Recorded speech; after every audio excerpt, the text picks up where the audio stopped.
بعض اوقات یہ ہوتا ہے کہ گردوں کا فنکشن سلو ہو جاتا ہے، تو گردوں کی بیماری کی وجہ سے یورک ایسڈ وہ گردے زیادہ ایکسکریٹ کرنا شروع کر دیتے ہیں، تو اس صورت میں بھی یورک ایسڈ کی زیادتی جو ہے وہ شو ہوتی ہے۔ یورک ایسڈ ایک تو بلڈ کے اندر زیادہ ہو جاتا ہے اور دوسرے نمبر پہ پیشاب کے اندر زیادہ خارج ہونا شروع ہو جاتا ہے۔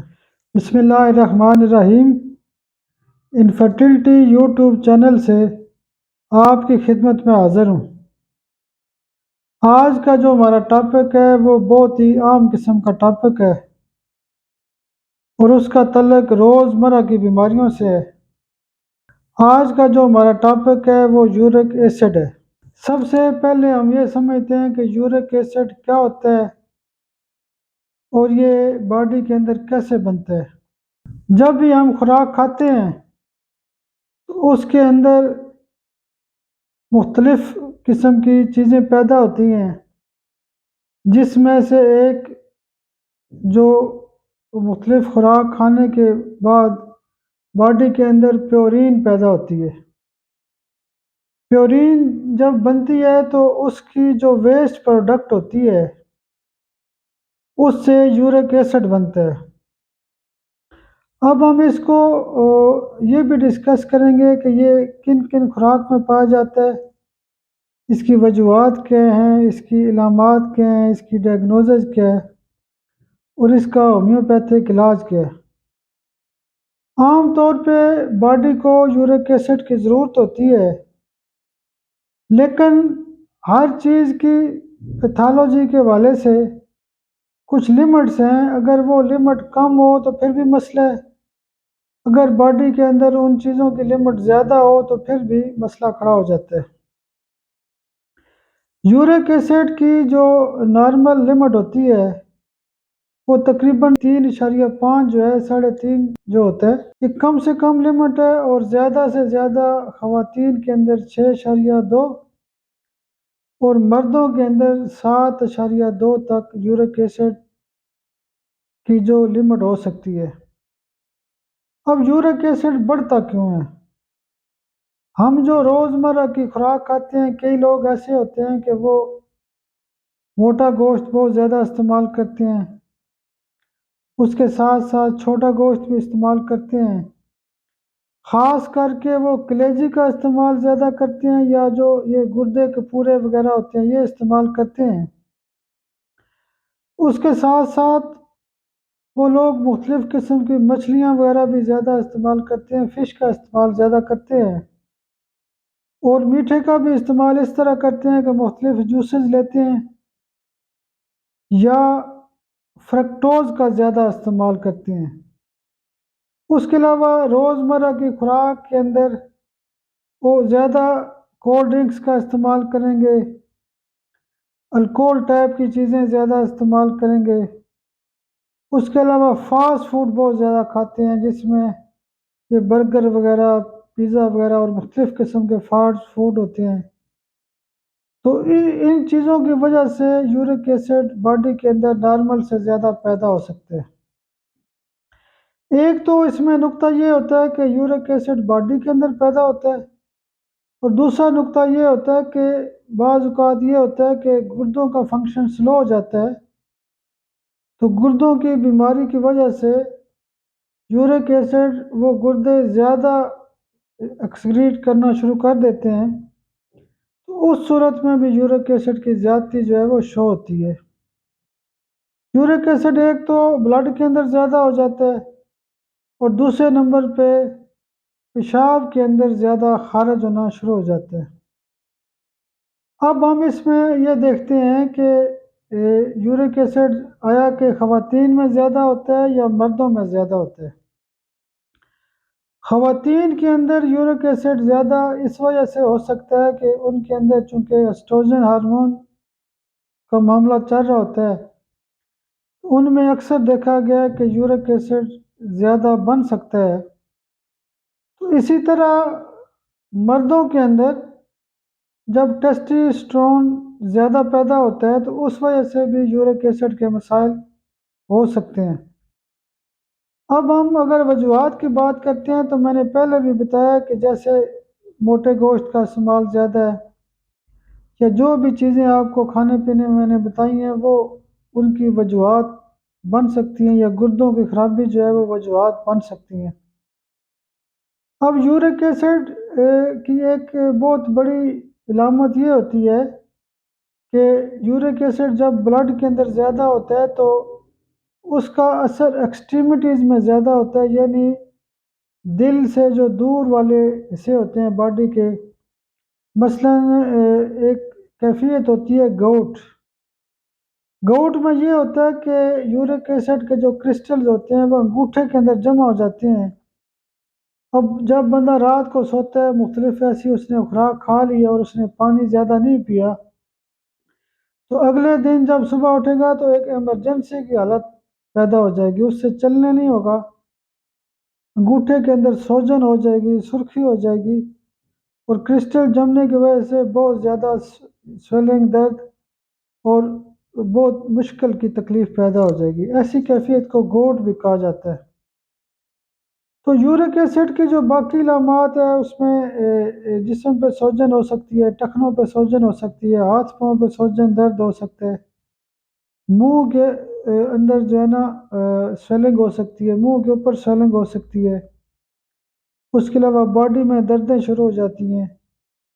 تو سویلنگ جو ہے نا یہ بھی یورک ایسڈ کا ایک بہت بڑا نقطہ ہوتا ہے، بہت بڑی علامت ہوتی ہے سویلنگ جو ہوتی ہے باڈی کے اندر، ایڑیوں میں درد ہو سکتا ہے۔ تو اب اگر ہم بات کرتے ہیں اس کی، یعنی ہم نے مختصر اس کی ڈیفینیشن کو سمجھا ہے، اس کی وجوہات کو سمجھا ہے، اور اس کے ساتھ موٹی موٹی علامات کو سمجھے۔ اب ٹیسٹ اس کا کیسے کروایا جاتا ہے کہ جب یہ علامات پیدا ہوتی ہیں تو ٹیسٹ جب ہم کرواتے ہیں تو اس میں سب سے پہلے کیا ہوتا ہے کہ ایک تو فزیکل سے پتہ چل جاتا ہے، فزیکل چیک اپ سے پتہ چلتا ہے کہ اس بندے کا یورک ایسڈ زیادہ ہو سکتا ہے، اس کو سوجن زیادہ ہوتی ہے، اس کا جو گھٹنا یا ٹخنا اس کے اندر سوجن پیدا ہوئی ہے۔ اس کے ساتھ ساتھ ہم بلڈ ٹیسٹ میں آر ایف ٹی کرواتے ہیں۔ تو آر ایف ٹی کے اندر جو مرکزی پوائنٹ ہوتا ہے وہ یورک ایسڈ بھی ہوتا ہے، یوریا کریٹینائن بھی ہوتا ہے، تو اس سے ہمیں پتہ چلتا ہے کہ یورک ایسڈ نارمل سے زیادہ ہے یا کم ہے۔ یورک ایسڈ کی جب زیادتی ہوتی ہے تو اس میں گردوں کی خرابی کا عنصر بھی موجود ہو سکتا ہے۔ اب ہم اگر ٹیسٹ کی بات کریں تو اس کے علاوہ ایم آر آئی یا اسکین وغیرہ سے بھی پتہ چل سکتا ہے کہ آیا کہ باڈی کے اندر یورک ایسڈ زیادہ پیدا ہو رہا ہے یا نہیں ہو رہا۔ اس کے علاوہ جو لوگوں کے مختلف گردوں کے اندر سٹون پیدا ہوتے ہیں، مختلف قسم کے جو سٹونز ہوتے ہیں، اس میں سے ایک جو بڑی قسم ہے وہ یورک ایسڈ کے سٹونز بھی ہوتے ہیں۔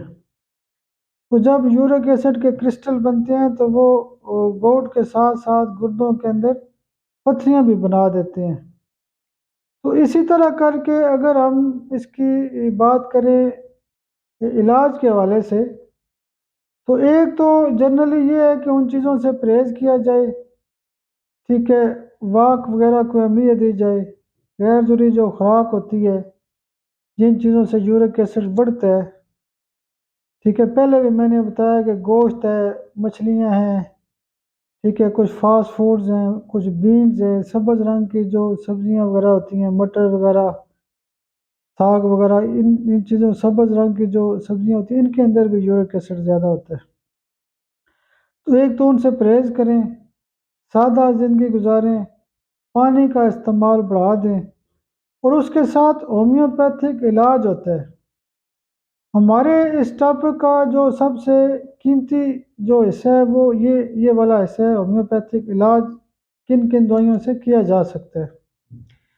سب سے جو بڑی دوائی ہوتی ہے وہ کالچیکم ہوتی ہے، لیکن کالچیکم کی علامات کون کون سی ہو سکتی ہیں؟ ایک تو یہ ہے کہ یورک ایسڈ کا مرکزی نقطہ ہوتا ہے گوٹ کا پیدا ہو جانا، یعنی انگوٹھے کے اندر سویلنگ ہو جائے گی، درد ہو جائے گا، چلنا پھرنا مشکل ہو جائے گا، اس کے اندر کرسٹل بن جائیں گے۔ یعنی بلڈ کے اندر جب بھی یورک ایسڈ زیادہ ہوتا ہے اس میں کیا ہوتا ہے کہ کالچیکم ایک بہت بڑی دوائی ہے۔ تو کالچیکم ایسی کیفیت میں جب ہم استعمال کراتے ہیں اور اس کے بارے میں کینٹ نے ایک نقطہ یہ بھی لکھا ہوا ہے کہ kidney do not manufacture urine, یعنی یورک ایسڈ سارا اندر ہی باڈی کے اندر جمع ہونا شروع ہو جاتا ہے، اور گردے جو ہوتے ہیں وہ سلو ہو جاتے ہیں، اور عام طور پہ ہم اس کو رینل فیلئر میں اگر یورک ایسڈ زیادہ ہو تو مرکزی دوائی کے طور پہ استعمال کرتے ہیں، اور جب وہ یورک ایسڈ کم ہوتا ہے تو اس سے بھی گردے فیلئر کے کیسز ٹھیک ہونا شروع ہو جاتے ہیں۔ تو اس میں یعنی جو علامات میں نے بتائی ہیں کالچیکم کی، تو اس کو مد نظر رکھنا ہوگا۔ دوسری بڑی دوائی ہوتی ہے لیڈم پال۔ لیڈم پال کی علامات میں یہ ہوگا کہ جب تک ہم میڈیسن کا ڈفرینس نہیں سمجھیں گے تو مختلف بیماریوں کا علاج کرنا مشکل ہو جاتا ہے۔ بنیادی طور پہ ہومیوپیتھی کی کامیابی یہ ہے کہ جب ہم کازیٹیو فیکٹر پہ دوائی لکھتے ہیں، میں تو ہمیشہ سائن اینڈ سمٹم کی بات کرتا ہوں، جس میں سب سے پہلا میں یعنی زور دیتا ہوں وہ کازیٹیو فیکٹر کو دیتا ہوں۔ تو اس میں جب ہم لیڈم پال استعمال کریں گے تو اس کی پہلی بڑی علامت یہ ہوتی ہے کہ علامات نیچے سے اوپر کی طرف جاتی ہیں۔ مثلا لیڈم پال میں کیا ہوگا کہ اس بندے کی جو ٹانگیں ہیں یا ٹخنے جو ہیں اس کے اندر سویلنگ ہو جاتی ہے، تو اس سے اندازہ ہو جاتا ہے کہ یہ بندہ لیڈم پال کا پیشنٹ ہے، یعنی ٹانگوں کے پورے یعنی اندر خاص کر کے ٹخنے بہت زیادہ سوجے ہوتے ہیں۔ تو لیڈم پال کی یہ جو علامت ہے ایک مرکزی علامت ہے، اس کے علاوہ اور بھی یعنی یورک ایسڈ کی جو سمٹمز ہوتے ہیں، دردیں وغیرہ ہو سکتی ہیں باڈی کے اندر۔ اس کے علاوہ تیسری جو بڑی دوائی ہے وہ ایسڈ بینز ہے۔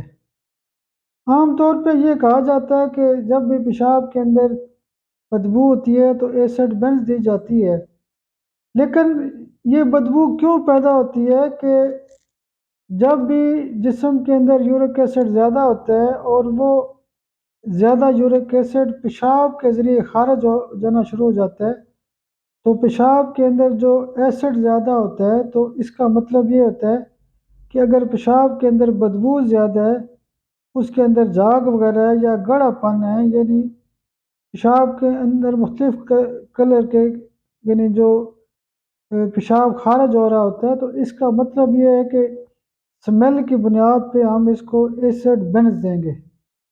تو ہمیں ڈفرینس تھوڑا بہت سمجھنا ہے کہ اس سے پوچھنا ہے کہ تکلیف آپ کو کہاں پر ہے، کہاں پہ زیادہ ہے، آیا کہ گوٹ ہے، ٹخنوں کا مسئلہ ہے، یا پیشاب کے اندر سمیل آ رہی ہے، تو سمیل کی صورت میں ایسڈ بینز ایک بہت بڑی دوائی ہے۔ اس کے بعد چوتھے نمبر کی جو بڑی دوائی ہے وہ بربرس ولگیرس کیو پاور میں۔ بربرس اس وقت دی جاتی ہے جب باڈی کے اندر مختلف قسم کی دردیں شروع ہو جاتی ہیں اور جسم پہ سوجن شروع ہو جاتی ہے، کندھوں میں درد شروع ہو جاتا ہے، چہرے پہ سوجن آ جاتی ہے، گردوں میں سوجن اور درد شروع ہو جاتے ہیں، ایڑیوں میں درد شروع ہو جاتا ہے، اور پیشاب کے اندر بھی یورک ایسڈ زیادہ ہوتا ہے، تو اس کا مطلب یہ بنتا ہے یعنی رینل فیلئر کا جو سٹیج 1 ہوتا ہے وہ بھی اس میں پایا جا سکتا ہے۔ تو ایسی علامات کی صورت میں ہم بربرس ولگیرس کیو پاور میں دیں گے۔ اس کے بعد جو اگلی بڑی میڈیسن نے 5ویں نمبر کی، اس میں لائکوپوڈیم 200 پاور روزانہ کی ہے۔ جو میں نے کالچیکم دوائی بتائی ہے یہ بھی 200 پاور کی ایک ڈوز روزانہ دیں۔ اس کے علاوہ ایسڈ بینز بھی 200 روزانہ دیں، لیڈم پال بھی 200 پاور کی ایک ڈوز روزانہ دے سکتے ہیں۔ اس کے بعد بربرس کیو پاور میں اور ساتھ ساتھ لائکوپوڈیم 200 میں۔ لائکوپوڈیم ایسے تمام مریضوں کی دوائی بن سکتی ہے جن کا باڈی فنکشن عمر کے ساتھ ساتھ سلو ہو جاتا ہے، یعنی 40-50 سال کی عمر ہوتی ہے، باڈی کے جو مختلف آرگنز ہوتے ہیں اس میں ویکنیس ہو جاتی ہے، گردے کمزور ہو جاتے ہیں، شوگر ہو سکتی ہے، یا دل کا مسئلہ ہو سکتا ہے، یا معدے کا مسئلہ ہوتا ہے۔ اس میں سب سے زیادہ پیشاب کی تکلیفات ہوتی ہیں۔ مریض کو یورک ایسڈ کے ساتھ ساتھ یہ بھی ہوگا کہ پیشاب ٹھیک طرح نہیں آتا، کم آتا ہے یا زیادہ آتا ہے، یا جو بھی پیشاب کی جملہ کیفیات ہیں، درد ہو سکتا ہے، جلن ہو سکتی ہے۔ تو ایسی کیفیت میں بڑی عمر کے جو مریض ہوتے ہیں اس میں لائکوپوڈیم 200 پاور میں یورک ایسڈ کی ایک بہترین دوائیوں میں سے ایک ہے۔ اس کے بعد اور بھی دوائیاں ہیں، جس طرح گوائکم ہے۔ گوائکم کیو پاور میں استعمال کی جاتی ہے، لیکن اس کا ایک نقطہ یہ ہوتا ہے کہ اس میں پٹھوں میں درد ہوتا ہے، یعنی کمر میں درد ہوتا ہے، اور اس طرح کے اس کے یعنی ہاتھوں کے اندر درد ہوگا یا جوڑوں کے درد کی کیفیت پیدا ہو جائے گی۔ اس کے علاوہ ایک اور بڑی خاص دوائی ہے، وہ ہے آرٹیکا یونس۔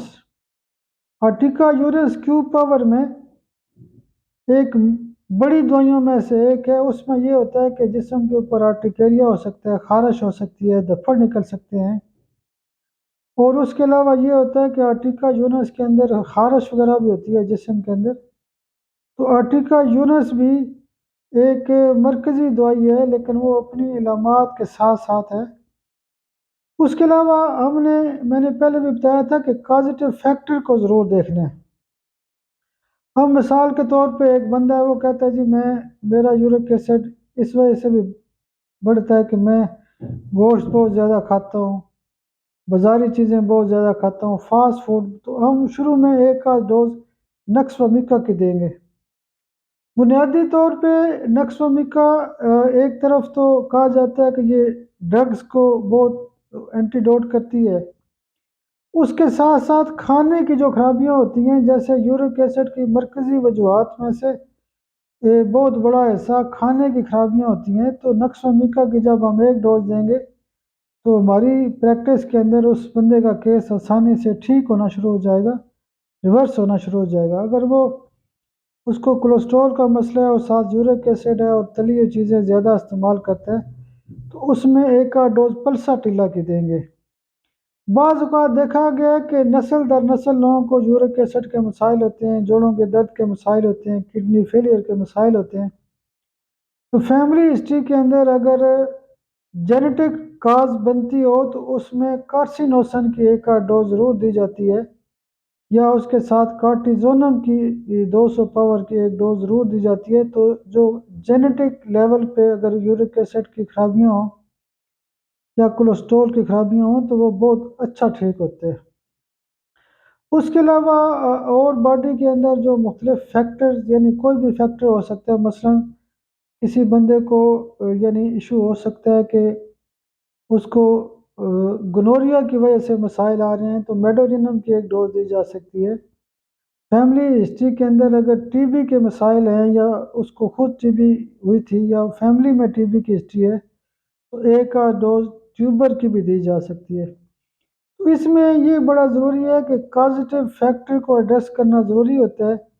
ہم اکثر غلطی کیا کرتے ہیں کہ اس میں کوئی شک نہیں ہے کہ مختلف فارمولے بھی کام کرتے ہیں، مختلف فارمولے جو لیکن جو پریکٹس میں بہتری آتی ہے تو ہمیں توجہ یہ کرنی ہے۔ میں اصل میں پہلے نقطے کی بات لکھتا تھا، تو اس میں اکثر لوگ پوچھتے تھے جی دوائی کون سی دینی ہے، اس میں یہ کیا ڈفرینس ہے اس میں۔ تو ان چیزوں کو آسان کرنے کے لیے یہ جو یوٹیوب کے اوپر ویڈیو ریکارڈ کی جاتی ہے، ہم ہفتے کے اندر ایک دن یہ ویڈیوز ریکارڈ کرتے ہیں، 4-5 ویڈیو ریکارڈ کرتے ہیں۔ تو میرے ساتھ ظاہر ہے اسٹاف میں بھی سپورٹ ہے، میں تو ایک آدھ گھنٹہ لگاتا ہوں، اس میں ریکارڈنگ کر دیتا ہوں، باقی وہ خود ہی اس کو مینیج کرتے رہتے ہیں۔ تو یہ جو کام ہم کرتے ہیں، یہ ہومیوپیتھی کی بہتری کے لیے کرتے ہیں، سسٹم کے لیے کام کرتے ہیں۔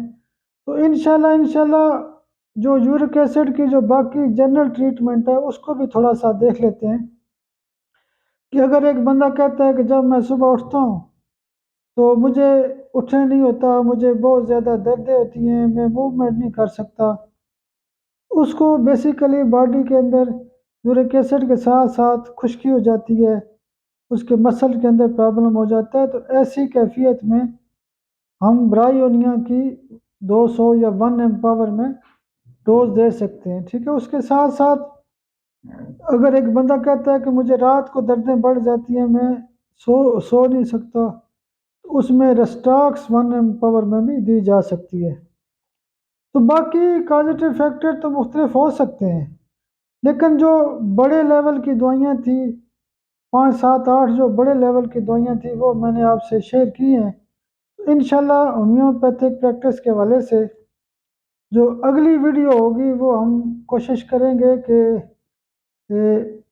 جو ایٹرافی آف اووریز ہوتا ہے اس کے اوپر ایک آدھ بنا دی جائیں، کیونکہ جو ہمیں ڈیمانڈ لوگوں کی طرف سے آتی رہتی ہے۔ تو پینے سے ایٹرافی کے بعد کافی لوگوں نے میسج کیا تھا کہ اووریز کی ایٹرافی کے حوالے سے ضرور بتایا جائے کہ اس کے کیا کیا مسائل ہوتے ہیں یا کیا کیا اس کا علاج ممکن ہو سکتے ہیں۔